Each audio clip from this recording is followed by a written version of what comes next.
To nobody's surprise, Silksong is an obvious Game of the Year contender. The wait paid off! Team Cherry did not Duke Nukem Forever this. They've crafted one of the most outstanding games in the Metroidvania genre, and the game crashed absolutely every store it released on, as players shuddered with anticipation to experience it. This level of excitement and an even greater level of surprise surrounded the initial Hollow Knight as well. As I stumbled through it on stream, I was able to understand the intense love and care Team Cherry put into the game, and felt a potent reminder of some of the classic titles that influenced its creators, Ari Gibson and William Pellin. I've always been a firm believer that just because something is old doesn't mean it's bad. Classic games can still be impactful as long as we consider the time they were released. Experiencing these titles can even make us have a greater appreciation for those that came after, and allow us to look at them in a brand new light.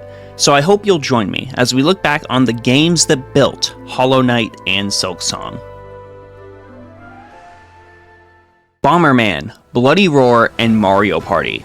You wouldn't have expected Hudson Soft, the developer of these titles, have had any influence on a title like Hollow Knight. None of their biggest titles seemed like they would have had any impact. They're not even in the same wheelhouse. In 1987, though, Hudson Soft released a title that would have a significant impact. That title was Faxanadu, a spin-off title of Nihon Falcom's Xanadu Dragon Slayer 2. In Faxanadu, you are the elves' last hope. Outside the town walls lurk monsters with the power to destroy anything in their path. Inside the walls, time is running out as the well begins to dry up. Only you can save Eolus, not quite sure how that goes, before it's too late, embarking on a quest to restore the water, obtain the legendary magical sword from the Dwarf King, and stop a threat known only as the Evil One. I know this might seem generic to you right now, but this was riveting stuff back in the day. Faxanadu included everything that became a hallmark of the Metroidvania genre, as well as Hollow Knight. Multiple stages were present, you had your health and magic bars, tons of equipables like Hollow Knight's pins, and of course, many platforming sections. The game even had a crazy good jazz-inspired soundtrack, quite the feat since the NES only had 3 audio channels.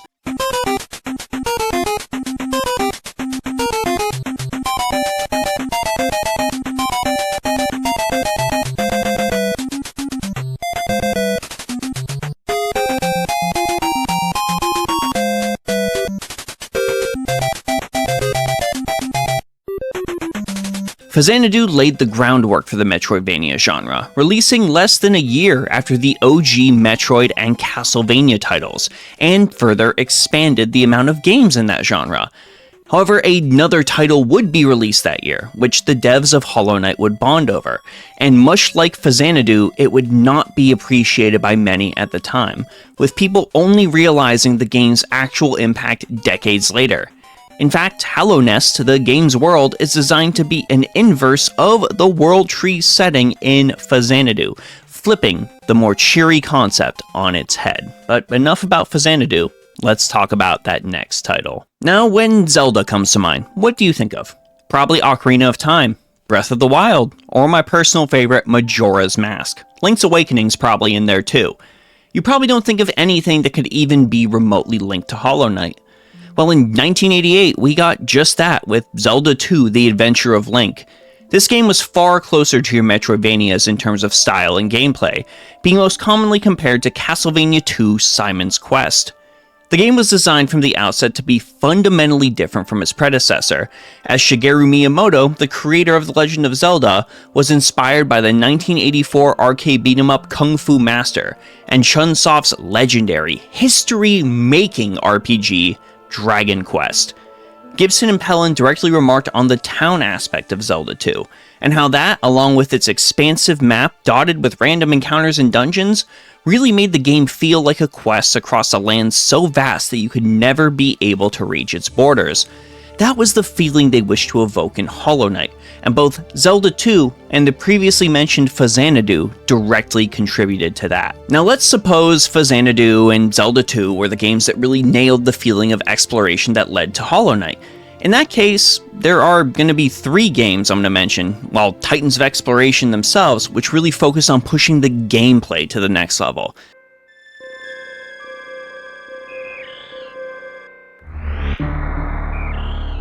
Let's start with Super Metroid, and no, I'm not going to go deep into the history of it. It's a famous and beloved title after all. However, I will highlight what Super Metroid brought to the table at the time, aspects that you see recur time and again in Hollow Knight. Super Metroid was developed to be a great action game first and foremost, and this is evident in its finely crafted movement and shooting controls, as well as its emphasis on utilizing power-ups to defeat enemies.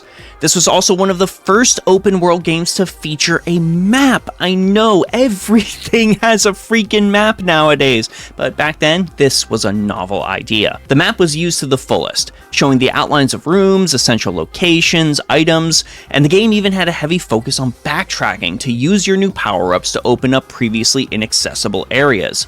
Something Hollow Knight focuses on in its game design all too well.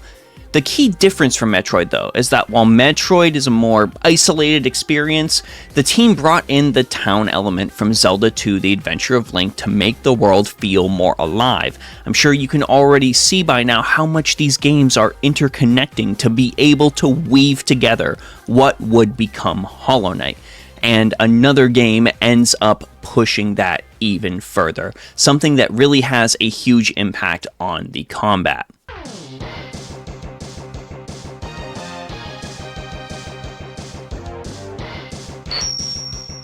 That game would be Mega Man X. Now, for some of the older gamers out there, I just say Mega Man X, and everything clicks. You know what I'm going to say here.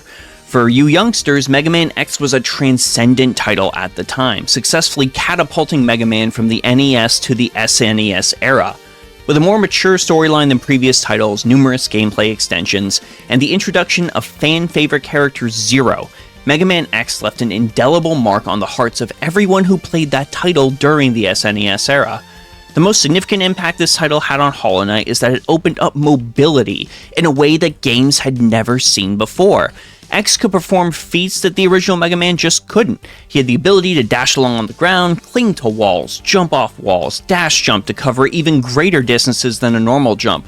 And many of these same abilities reappear and are refined in Hollow Knight.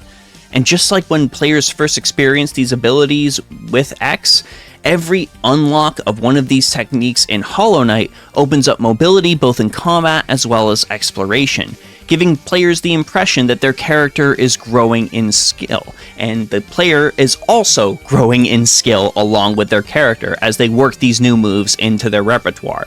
The game starts to become more complex, more challenging in its execution overall, as you need to use these new skills to fight later bosses. Now, speaking of skill, we do need to discuss a title that left a lasting mark on gaming, one that will never be forgotten.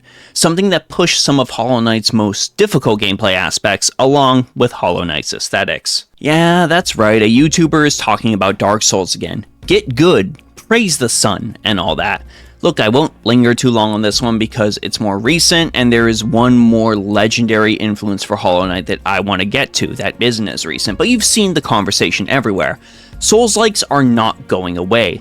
They are a genre staple that will continue to give and give to games overall, and they are only becoming more prevalent today. Of course, Hollow Knight draws from some of that, as the devs did pull inspiration from Souls as a whole. We also have the death system. Much like in Dark Souls, when you die, you have the opportunity to recover your progress as long as you make it back to the point where you died. Fail to make it back there, and all that progress is lost forever. To some, I get it, this may be frustrating, but to me, it feels like a suitable reward for actually memorizing and mastering the game's systems.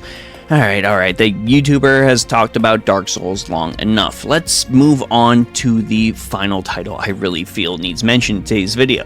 And if you play any game I've discussed here today, you need to make sure that this one is something you experience. Dracula, die now and leave this world. You'll never belong here! Oh, but this world invited me. Your own kind called me forth with praise and tribute. Symphony of the motherfucking night! The creme de la creme, the champion, one of the greatest games not only on the PlayStation, but one of the greatest games of all time. This is the game that cemented the Metroidvania genre in the hearts and minds of many. And boy, does Hollow Knight take a ton of the good things from it. Non-linear world structure? Check. New abilities that open up previously inaccessible areas? double check, because we already talked about that with Metroid. Hornet uses Alucard's backdash animation as a neat little homage. A check yet again. Look, Symphony is required playing for Metroidvania fans. Although I played through it when the title was released, I must admit that if you do go back to play it today, there are some aspects that haven't aged well. I'm not just gonna say the game is perfect. There is way too much time spent on the inventory screen. Walking up staircases still feels like a colossal waste of time, and many of Symphony of the Night's boss fights are held in cramped rooms, making the majority of the platforming you've learned throughout the game completely useless.